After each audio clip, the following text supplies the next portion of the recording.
Tila hindi nagustuhan ng isang foreigner ang mga sagot ni VP Leni sa presidential talk show na kung saan ay si Mr. Boy Abunda ang host nito sa halip na magkakaisa at pagtutulungan para maiahon ang bansang Pilipinas sa kahirapan at makabawi sa mga kinakaharap ngayon ng ating bansa at sa lahat ng kakulangan na dulot ng pandemya at mga dilobyo na dinanas sa mga nakaraang taon, ngunit ito ay uwi lamang sa paninira at pang-iinsulto sa mga presidential candidate tulad nila Manny Pacquiao, Isko Moreno kasama na si Ping Lacson at Bongbong Marcos, ngunit hindi ito nakalusot sa isang foreigner.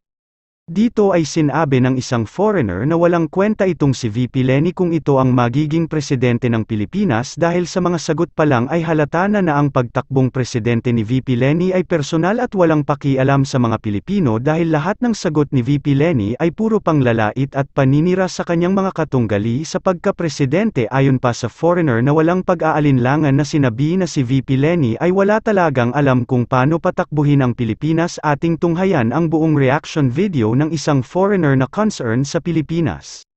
Tumutok lang para sa buong detalye pagkatapos lamang po ng maiksing intro.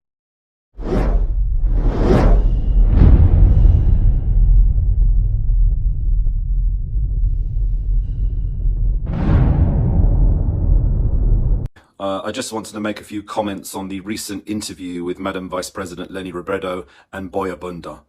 You know, I'll just start by saying that basically from what I can hear from the interview of BBM, he has been very clear, he has shown great respect for everyone else involved with politics. He's never said or conducted himself in a bad way. He's never said a bad word against another politician.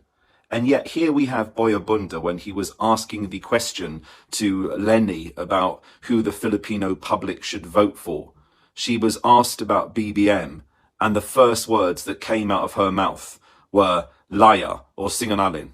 You know, as far as I'm concerned, she has no right to really foul mouth or dirty another politician like that. You know, it's up to the Filipino public who they wish to vote for. They have freedom of choice. You know, the Filipino public can analyze all of the candidates and they can make their own decision. But to call BBM a liar, what right has she got to do that? She is not the mouthpiece of the Filipino public. You know, I'm really shocked that she would have the audacity and the gall to call BBM a liar. Of course she's welcome to give a political opinion. Of course she's welcome to analyse the policies of BBM if she so wishes. The same as BBM is quite within his rights to analyse her policies or basically have a debate with her. Of course that's acceptable.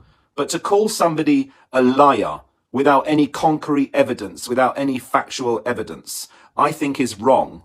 And the second point I'd like to make is this, you know, whereas BBM seems very, very comfortable with an international audience, he seems very comfortable speaking in English, he seems very relaxed and answers the questions with a lot of knowledge, with a lot of sincerity, in an easy manner. When it came to the interview with Madam Leni, I have to say, and please allow me, I hope I'm not banned for saying what I want to say. You know, we should all be allowed freedom of speech on Facebook. This is a platform where we should all be allowed to, as long as we're not aggressive, as long as we don't use any swear words or bad language. You know, I've got my freedom of speech and I believe I'm quite within my rights to exercise my freedom of speech. As I said, when it came to BBM, I saw the questioning to be open and transparent in his answers. He was very clear, he was very concise, he spoke good command of English.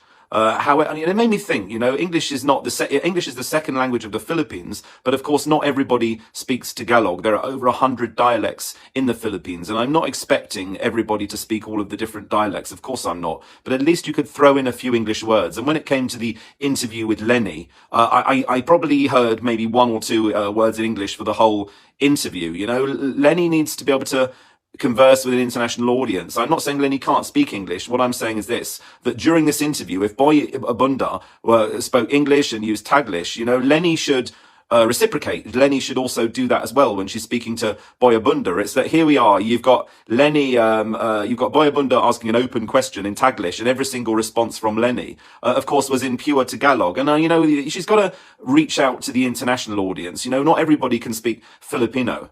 And then also then there comes the issue of the ICC.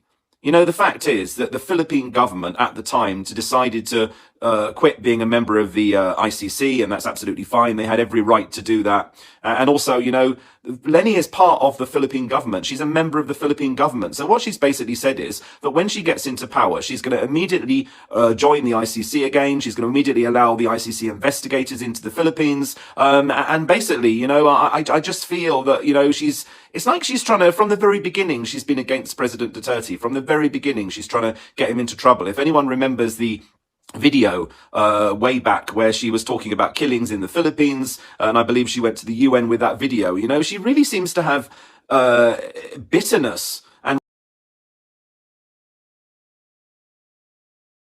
naabuso. Alam mo, merong requirement sa batas na konsultasyon. Pero yung konsultasyon kadalasan na ginagawa, eto reklamo to ng mga tao on the ground na lagi nating nakakausap. Ang kanilang reklamo ay parang masyadong superficial yung consultation na ginagawa. At hindi natin to ipapayag. Kaya nga sinasabi ko, ang pinakamahalaga yung mekanismo. Hindi pwede na basta ka lang nagpa-meeting, ayun na. Sisiguraduhin natin na yung tunay na boses ng mga mamamayan pinapakinggan. Dahil How do you do that? Yung tunay na konsultasyon na yung sinasabi. Kailangan talaga isa batas. When I was in Congress, I was the principal author of the Empowerment Bill. Yung Empowerment Bill, nilalayon niya, magiging mandatory. Hindi lang sa mga local government units, pero sa lahat ng mga government agencies na magkaroon talaga ng mga people's council.